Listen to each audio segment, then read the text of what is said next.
11/3/2020లో మా నాయకులు చంద్రబాబు నాయుడు చెప్తేనే నేను బోండా మాచర్లకు వెళ్లాం. మాపై పిన్నెల్లి బ్రదర్స్ అకారణంగా దాడి చేశారు. ఆ దాడిలో పాత్రధారి తురక కిషోర్, సూత్రధారి పిన్నెల్లి. మా కారుపై పెద్ద పెద్ద రాళ్లతో కొట్టి దాడి చేశారు.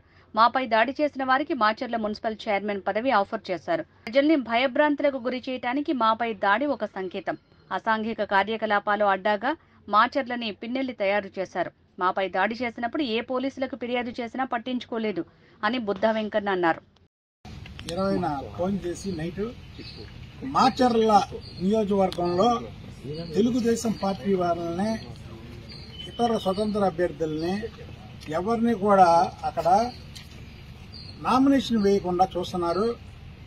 మీరు అలాగే బోండమ్మ గారు అలాగే మిగతా ఒక లీగల్ టీం ఉదయాన్నే వెళ్లి న్యాయబద్ధంగా పోలీస్ స్టేషన్లో కంప్లైంట్ ఇమ్మన్నారు. అంతే.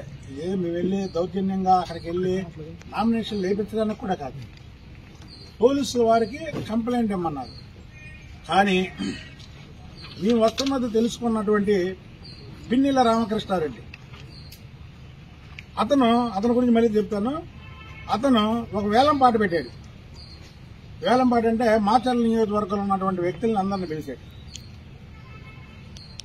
ఈరోజు ఫలానా వాళ్ళు ఇక్కడికి వస్తున్నారు, బుద్ధయం కన్నా బోండవమ్మ మిగతా వాళ్ళని కానీ మట్టు పెడితే మీకు మున్సిపల్ చైర్మన్ పదవి ఇస్తాను, ఎవరైతే ముందుకు వస్తే వాళ్ళకంటే ఈ తురక కిషోర్ అన్నవాడు ముందుకు రావడం జరిగింది. అంటే పాత్రధారి తురక కిషోర్, సూత్రధారి పిన్నెల రామకృష్ణారెడ్డి. ఇవాళ నేను వచ్చిన దానికి నేనేంటంటే ఈ దాడి చేయించింది పిన్నెల రామకృష్ణారెడ్డి, దాడి చేసింది తురక కిషోర్ అండ్ వాళ్ళ అనుచర వర్గం చేశారు. అది ఎంత భయంకరంగా జరిగిందంటే విజయవాడ నగరంలో పుట్టి పెరిగా మా దగ్గర ఎన్నో గొడవలు జరుగుతాయి, ఏమైనా జరుగుతాయి. కారులో లెఫ్ట్ నేను కూర్చున్నా, ఇటువైపు రైట్ బోండమ్మ కూర్చున్నాడు. కరెక్ట్గా మాచర్ల ఎంటర్ అయ్యాము. గ్రానైట్ రాళ్ళు పెద్ద పెద్దవి కారు మీద టపా టపా టపా పడితే మొత్తం ఎక్కడికక్కడ గ్లాసు పగిలిపోవడం జరిగింది.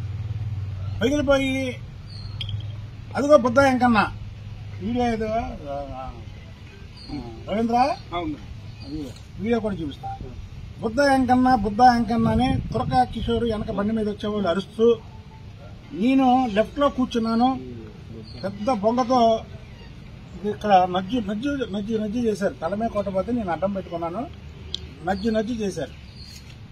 అక్కడ ఒక చోటే కాకుండా అనేక చోట్ల మా మీద ఆ ప్లేస్ లో దాడి చేయడం జరిగింది. ఇది చాలా భయంకరమైనటువంటి దాడి. అది మీరు టీవీల్లో చూసిన దానికి అసలు ఇంకొక చిత్రం ఏంటంటే దాన్ని వాళ్ళే వీడియో చేసి, కావాలంటే ఆ వీడియో కూడా క్లిప్పింగ్స్ మీరు ఫస్ట్ ఎవరు చేశారో అది పట్టుకుంటే వాళ్ళే వీడియో చేసి ప్రజలకు వదిలేరు. అంటే ప్రజల్ని భయప్రాంతంలో చేయడానికి యొక్క ఉద్దేశంతో మమ్మల్ని మట్టు పెట్టి ప్రజలకి ఒక సంకేతం ఏమని, రాష్ట్రంలో ఎవరన్నా నామినేషన్ వేస్తే చంపేస్తాం అనే ఒక సంకేతం ఇవ్వడానికి ఆ కార్యక్రమాన్ని చేయించాడు పిన్నెల రామకృష్ణారెడ్డి. ఈ పిన్నెల రామకృష్ణారెడ్డి భాగవతం మాచర్ల ప్రజలకి అలాగే పల్నాడు ప్రజలకి అందరికీ తెలుసు. ఎకరాలు దొంగతనం కేసులో అతను ముద్దాయి, పేకాట ఆడించడంలో సిద్ధహస్తుడు. ఇలాంటి వ్యక్తులు శాసనసభ్యులుగా ఎన్నికైతే ఏం చేస్తారో మనం క్లియర్ గా చూసాం. మాచర్లలో ఎన్ని వేల కోట్లు దోచుకున్నాడు. కాబట్టి అలాంటి వ్యక్తులు సమాజంలో తిరగడానికి అర్హులు కాదు. కాబట్టి మేము ఆ రోజు నుంచి మా మీద దాడి చేసినప్పటి నుంచి ఇక్కడ ఉన్నటువంటి ఎస్పీలకి అనేక సార్లు నేను ఫోన్ చేయడం జరిగింది. ఎవరు కూడా స్పందించరా ఈ కేసు మీద. ఎందుకంటే ప్రభుత్వం వాళ్ళది. ఈ పిన్నెల రామకృష్ణారెడ్డి వీళ్ళు ఏంటంటే అధికారం రాగానే పవర్ ఉన్నప్పుడు పిన్నెల రామకృష్ణారెడ్డి, అధికారం పోయి పవర్ పోయిందనుక అతని దగ్గర పిల్లి రామకృష్ణారెడ్డి. ఇవాళ ఎక్కడున్నాడు చెప్పండి. మేము ప్రతిపక్షంలో కూడా వీరోచితంగా పోరాడినటువంటి వ్యక్తులు. మేము అధికారం ఉన్నా ఒకటే లేకపోయినా ఒకటే, మా దగ్గర అధికారం ఉన్నా లేకపోయినా ఇప్పుడు కూడా మా ఒంట్లో కరెంట్ ఉండదు.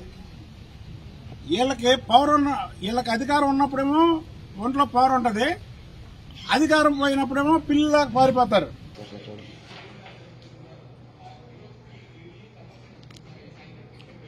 అంతే.